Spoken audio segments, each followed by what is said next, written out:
હમણાં બજારમાં ગઈ હતી ને તો પેલા ભૈયાજીને પૂછ્યું કે સફરજન કિતને કે હે, તો મને કે 200 રૂપિયાના 10. 200 ના કેટલા? 10. પછી મેં કીધું કે ભૈયાજી ये तो बहुत ज्यादा है, कुछ कम करो. तो કે ઠીક હે, લો 200 ના 8 લઈ જાઓ. પછી લઈ આવી. એ ડોબી, આમાં તો તે સફરજન ઓછા કરાયાલી.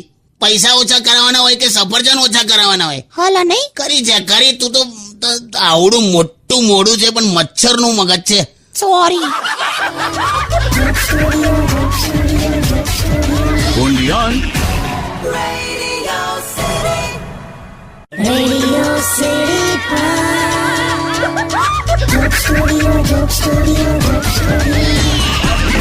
નમસ્કાર, welcome back. Radio city joke સ્ટુડિયોમાં આપનું સ્વાગત છે. કિશોર કાકા આપણી સાથે જ બેઠા છે. ફોન આવ્યો કાકા. Hello hello hello hello